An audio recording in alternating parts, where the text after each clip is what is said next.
Hey folks, there's something I'm going to talk about, okay? And it's just about the virus, COVID, and my experiences with it. Because I keep reading people calling it the flu, and to be honest, a year ago I was the same. I was an idiot, had my head buried in the sand. But yeah, basically back in November, okay, bear in mind I'm 52, and I love walking. I can walk for miles and miles, no problem.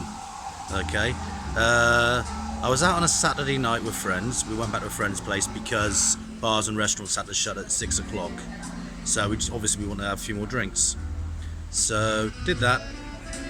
Was in bed for about midnight, or I was sleeping on the couch. And following morning went for breakfast, coffee. Great.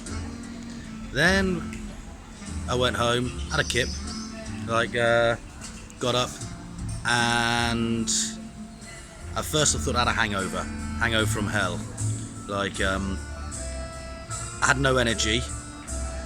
I got up to go to the kitchen, put my clothes on, and I had to lay down again. I just had nothing. I was literally zonked. And then 10 minutes later I tried again. Put my clothes on, same thing, zonked. I made it in the end to the kitchen, got some food, but that was it. I was back laying on my bed. And during the week, it was getting worse. I was going to work around the corner, and I thought I was struggling to breathe because of wearing the mask. I thought I had the flu. And in the end, it just kept going on, and I was fed up.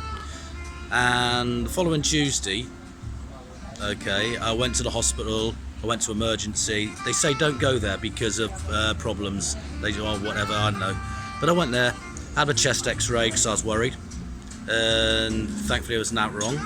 And then I went across to, they said basically I've got to get me test done. That was done the following Friday, which is 12 days after.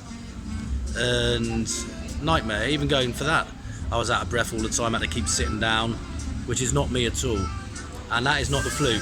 I wouldn't have the flu 12 days after, the initial, and it's been hit by a sack of spuds. So Monday the test result come through, I was positive. 15 days after, I was first bad. And this continued, the tiredness, the fatigue, out of breath for the next 6-7 weeks. The doctor gave me one of those asthma things to help me breathe in, all my lungs, and it's a nightmare. I'm not used to it. I'm fine now.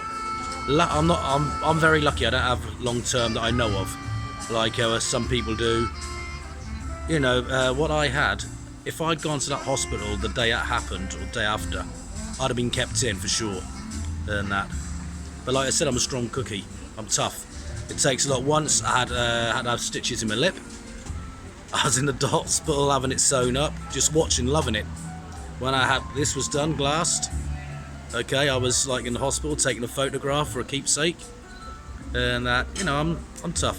I remember hitting a wall at Chelsea, something going on, and I was a bit angry. I had my ligaments and tendons done. I got back to Southampton, and in the bar trying to play pool, my hand was went basically like that. And the following day I went to the hospital, and it's in plaster for 2 weeks. So I'm tough. But this thing literally knocked the stuffing out of me.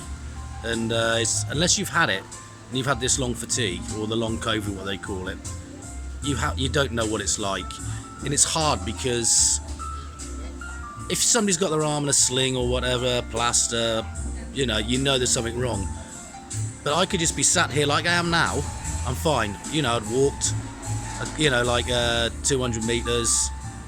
People think, oh, there's nothing wrong with Tony. But I walked back home 200 metres. That's it, I'm finished for the day. I'm finished 4 or 5 hours. It takes it out of you. So stop and think when you call it flu. Say this virus isn't happening. Get your head out of the sand, stop being an ostrich, because it is. Okay?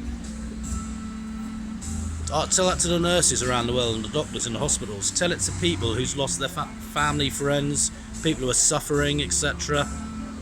Yeah, it's a pain. I don't like wearing the mask. But if I hadn't been wearing that mask, before I had the virus without knowing, okay? and I could have been sneezing on things. You could have some elderly person touched on their face, get the virus and kill them. That's why we wear the mask, because the majority of people have it, don't know they have it, so it's to stop spreading it. Okay, just use your common sense. Yeah, it's a pain. If you're on your own, there's nobody around you. Just like, you know, you don't like the mask, just stick it, because, you know, if you're just going to sneeze on the floor or whatever, you're not passing it on, like, or whatever, you know, just, or have a tissue ready. And then when there's people around, then stick it back like that. It's not difficult. You know, you get in a car, you wear a seatbelt.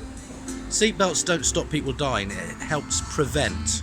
You go on a motorcycle, you stick a crash helmet on. Doesn't stop people getting killed and have a motorbike accident, but it brings the numbers down. It's for prevention. It's the same with the mask. So come on, use your common sense. It needs everybody in on this, so we can try getting things like, you know, back to normal. This is why in Spain they had that strict lockdown to start with. Nighttime curfew of 6 months, which doesn't finish till May. Like all towns look after their own areas. If you have over a certain amount of people who've got the virus, then like bars go back to closing at 6 o'clock. Restaurants, if there's a lot more, then you can't leave the town unless it's work or whatever.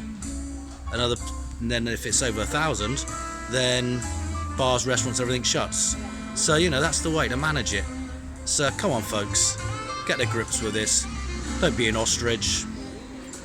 We've had this a year, we know what's going on.